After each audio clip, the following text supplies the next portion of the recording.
আসসালামু আলাইকুম সম্মানিত ভিউয়ার্স, এই যে আজকে স্মার্ট নেপিয়ার ঘাস খেতে আছি।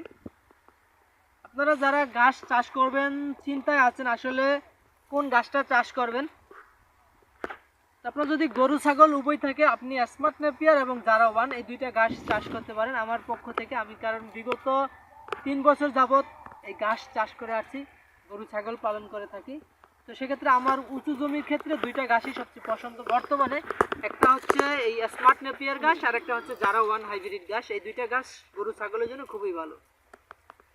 এই যে আমরা ঘাসটা কাটার পর আবার হয়েছে, তো অনেকে চিন্তা করেন যে একবার কাটলাম স্মার্ট নেপিয়ার গাছটা আবার হবে কিনা। তো সেই জায়গা থেকে আপনাদেরকে এই কনফিউশনটা দূর করে দেখালাম। আর এই যে দেখুন এখানে স্মার্ট নেপিয়ার গাছে কি পরিমাণ সোপায় ঘাস হয়েছে কাটার পরে।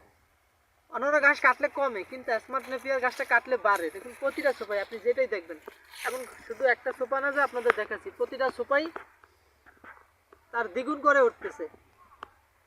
তো গাছটা খাটো হয় ঠিক আছে, কিন্তু এর উৎপাদন অনেক বেশি। আপনি একটা সোপা জারা ঘাসের ওজন দিবেন আর একটা স্মার্ট নেপিয়ার ঘাসের ওজন দিবেন, তাইলে বুঝতে পারবেন আসলে কোনটা কীরকম হয়ে থাকে। তাই আপনারা দুটো ঘাসই চাষ করবেন, দুটো ঘাসই খুব উপকারী গরু ছাগলের জন্য।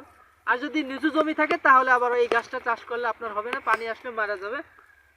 তো পানি আসলে আরেকটা পদ্ধতি আছে, যে আমাদের এখানে বেড আকারে করা হয়েছে। বেড আকার করার কারণ হলো এখানে আমরা ধানের জমি ছিল এগুলো। বেডটা করার কারণ হলো এখানে বর্ষার মৌসুমে পানি থাকে অল্প আকারে। তো পানিটা যাতে অল্প, মানে একদম অল্প পানি থাকে, তো একটু হালকা খোঁজ করে অল্প মাটি দিয়েছি। তারপরও এখন ধরেন এই মাটি থেকে 4 আঙ্গুল নিচে পানিটা থাকে, বর্ষাকালে সমস্যা হয় না। এই জন্যই মূলত আমরা এই বেড আকারে এরকমভাবে কাটছি। তো অনেকে মনে কনফিউশন থাকতে পারে যে মাঝখানে কাটা কেন। তো এটা আমাদের নিচু জমি হওয়ার কারণে আমরা এই সিস্টেমটা করেছি। তা আপনারা যদি অল্প পানি থাকে, ধরেন 1 বিঘার মতো পানি থেকে, এই সিস্টেমে আপনারা ঘাসটা চাষ করতে পারেন, সারা বছর উঁচা জমির ঘাস খাওয়াতে পারেন। নিচু জমিতে ঘাস হয়, কিন্তু সমস্যা হলো নিচু জমির ঘাস উঁচু জমির মতো অত ভালো হয় না। কিন্তু যাদের একদম নিচু জমি অনেকদিন পানি থাকে সেক্ষেত্রে ওটা পরিত্যক্ত জমি হিসেবে করা যায়। কিন্তু আপনার যদি উঁচু জমি থাকে তাহলে সবচেয়ে ভালো ঘাসের জন্য।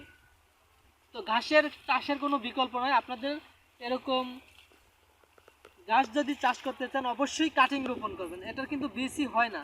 এই যে আমার হাতে যে কাটিংগুলো দেখতে পারতেছেন, এরকম কাটিং রোপণ করতে হবে এই গাছটা চাষ করার জন্য। তো আরও ভিডিও আছে আমাদের চাষ পদ্ধতি সম্পর্কে, আমাদের চ্যানেলটা সাবস্ক্রাইব করে আমাদের ভিডিওগুলো দেখতে পারেন, তাহলে আপনারা আরও ধারণা পাবেন। আপনার খামারের জন্য সুবিধা হবে, গাছ চাষ করতে আপনার সিদ্ধান্ত নিতে সুবিধা হবে। তো সকলে ভালো থাকবেন, আল্লাহ হাফিজ।